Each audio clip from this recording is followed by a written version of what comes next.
एक दफा का जिक्र है कि एक गरीब और मेहनतकश इंसान था। वो बड़ी मेहनत और मुशक्कत से अपने बच्चों का पेट पालता था।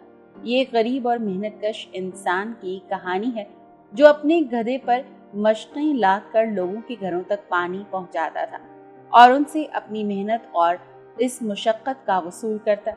सब उसे माशक़ी कहते हैं, जो इस काम से अपना और अपने कुंबे का पेट बमुश्किल ही भर पाता। लेकिन कोई दूसरा जरिया माश उसकी समझ में नहीं आता था, इसीलिए बरसों से यही काम किए जा रहा था। एक तरफ ये माशक़ी सुबह से दिन ढलते तक ये काम करते हुए थक जाता, तो दूसरी तरफ उसका गधा भी पानी से भरी हुई मशकों का बोझ ढोते ढोते निढाल हो जाता। शहर के कुएं के अलावा कुछ फासले पर जंगल के करीब एक मीठे पानी का चश्मा था, जहां दिन में कई चक्कर लगाने पड़ते थे। अब गधे की हालत अबतर हो गई। अक्सर उसे खाने को पेट भरकर कुछ न मिलता और बहुत ज्यादा काम करना पड़ता। उसकी पीठ पर जख्म पड़ जाते। ये कभी कोई चोट लग जाती तो माशक़ी दवा दारू मरहम पट्टी पर तवज्जो न देता और गधा तकलीफ बर्दाश्त करने पर मजबूर। वो बेज़बान इन हालात से तंग आकर हर वक्त अपनी मौत की आरजू करने लगा। एक दिन उस गधे को शाही अस्तबल के दरोगा ने देखा तो उसकी हालत पर बड़ा रहम आया। उसने मेहनतकश से कहा, करीबुल मर्ग है, इसकी हालत तो देखो, इसे कुछ दिन आराम करने दो और पेट भरकर खाने को दो। माशक़ी ने मौदबाना अंदाज इख्तियार किया, माई बाप, गधे को खाने के लिए कहाँ से दूं? खुद मुझे रोटियों के लाले पड़े हैं। दिन रात मेहनत करने के बावजूद बाल बच्चों को 2 वक्त पेट भरकर रोटी नहीं खिला पाता। ये सुनकर दरोगा को तरस आया और कहने लगा, मियाँ माशक़ी, तुम चंद रोज के लिए अपने गधे को मेरे हवाले कर दो। मैं इसे शाही अस्तबल में रखूंगा। वहां तरोताजा घास, चने और चौगा दाना खाकर कुछ ही दिनों में मोटा और ताज़ा हो जाएगा। माशक़ी ये सुनकर खुश हो गया और मरियल गधा उसके सुपुर्द कर दिया। दरोगा उसे ले जाकर शाही अस्तबल में बांध दिया।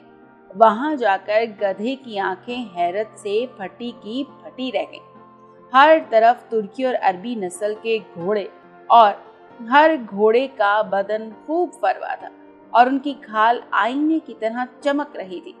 4-4 आदमी एक एक घोड़े की खिदमत में लगे हुए थे। कोई मालिश कर रहा था, कोई दाना खिला रहा था, कोई पीठ पर मोहब्बत से थपकियां देने में मसरूफ था। फिर गधे ने यह भी देखा कि घोड़ों के थान निहायत साफ सुथरे हैं, लीद का नामो निशान नहीं है। लोहे की बड़ी बड़ी नादों में हरी हरी घास, जौ और चना भीगा हुआ है। ये देखकर गधे ने अपनी धोती उठाई और खुदा से फरियाद की, या इलाही, ये क्या तमाशा है। बेशक मैं गधा हूँ, लेकिन किस जुर्म की पादाश में मेरा बुरा हाल है और किस लिए मेरी पीठ जख्मों से भरी हुई है। क्या मैं तेरी मखलूक नहीं हूँ? क्या तूने मुझे पैदा नहीं फरमाया? और क्या तू मेरा रब नहीं है? फिर क्या सबब है ये घोड़े इतने शान और शौकत से रह रहे हैं? दुनिया की बेहतरीन नेमतें इनके लिए हमा वक्त हाजिर हैं और मैं दिन भर बोझ ढोकर अपने मालिक की मार पीट और गालियां भी खाऊं। अभी गधे की ये फरियाद थम न सकी थी कि अस्तबल में हलचल मच गई। घोड़ों के निगहबान और खिदमतगार दौड़े दौड़े आए, उन पर जीने काजियों ठीक करके बाहर ले गए। इतने में तबले जंग बजने का मालूम हुआ और पता चला कि गांव में एक बड़े ग्रोह से झड़प छिड़ गई है और इनसे निपटने के लिए फौजी घोड़ों पर सवार होकर गए हैं। शाम के वक्त घोड़े मैदान जंग से इस हाल में वापस आए कि उनके जिस्म जख्मों से चूर चूर और लहू में रंगीन थे। बाज घोड़ों के बदन तीरों से छल्ली हो रहे थे और तीर अभी तक उनके जिस्मों में गढ़े थे। अपने थान पर वापस आते ही तमाम घोड़े लंबे लंबे लेट गए और उनके पैर मजबूत रस्सों से बांधकर नाल बंद कतारों में खड़े हो गए। फिर घोड़ों के बदन में पैवस्त तीर खींच खींच कर निकाले जाने लगे। जो ही कोई तीर बाहर आता, घोड़े के बदन से खून का फव्वारा बुलंद हो जाता। जब गधे ने ये तमाशा देखा तो मारे हैबत के खींच कर हलक में आ गई। बदन बदन का एक एक रोंगटा कांपने लगा। खुदा से अर्ज की कि मुझे माफ कर दें, मैं अपनी जहालत और बेखबरी से तेरे हुजूर गुस्ताखी की। मैं अपने इसी हाल में खुश और मुतमईन हूँ। मैं ऐसी शान शौकत और ऐसे क़ुरूफ़र से बाज आया जिसमें बदन जख्मों से चूर चूर और खून पानी की तरह बहे। सच है कि मैं इनसे बेहतर हूँ। मार खाता हूँ, तीर तो नहीं जिसमें पैवस होते। डंडे पड़ने से मेरी हड्डियां दर्द तो करती हैं, लेकिन भागते हुए ऐसे नहीं गिरता कि हड्डी चूर चूर हो जाए। अक्सर मेरी खाल कट फट जाती है, लेकिन ऐसा तो नहीं होता जो इन घोड़ों के साथ हुआ है। मेरा मालिक दिन ढलने पर मुझे कोने में छोड़कर जैसे भूल जाता है और मैं अपनी मर्जी से अपनी जगह पर घूम फिर लेता हूँ, लेकिन इन घोड़ों के खिदमतगार तो दिन रात इनके साथ चिमटे रहते हैं। चंद दिन बाद दरोगा ने माशकी को बुलाकर उसके हवाले कर दिया। गधा पहले की निस्बत काफी बेहतर लग रहा था।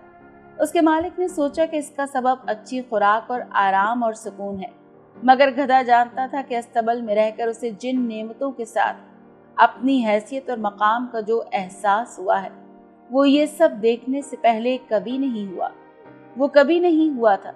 गधा ये समझ चुका था कि जो जहां है वहीं आफियत और चैन से है और हर चीज की आरजू नहीं करनी चाहिए। मेरे मोहतरम अजीज दोस्तों, कहानी का हासिल सबक ये है कि हम हमेशा अपने हालात पर मातम करते हैं। हम दूसरों को देखकर कहते हैं कि वो कितनी शानदार जिंदगी जी रहा है, सब सहूलतें उसके पास हैं, मेरे पास क्या है, मैं कितनी मुश्किल जिंदगी गुजार रहा हूँ और मेरा पड़ोसी कितनी शान से जिंदगी बसर कर रहा है। लेकिन अगर हकीकत मालूम हो जाए कि जिसको हम अपने से बेहतर समझते हैं उसकी जिंदगी में कितनी मुश्किलात और कितनी परेशानियां हैं, उसकी जिंदगी कितनी कठिन है, वो अपनी जिंदगी में किन किन परेशानियों का सामना कर रहा है, तो शायद हमें अपने हालात पर रहम आ जाए। इसीलिए अपना मवाजना दूसरों से हरगिज न करें। अल्लाह पाक ने आपको जो अता किया है, जिस हाल में आप रह रहे हैं, आप बेहतरीन इसी हाल में आप खुश रहना सीखें। ज्यादा की तमन्ना इंसान को मौजूद नेमतों से बेजार कर देती है। इन्हीं लफ्जों के साथ मैं इजाजत चाहूंगी, इस उम्मीद के साथ कि सांसों ने वफा की तो अगली बार एक और वीडियो लेकर आपकी खिदमत में हाजिर होंगी। तब तक के लिए अल्लाह हाफिज। अल्लाह पाक आप सबका हाफिज और निगहबान रहे। हंसते रहें और खुश रहें।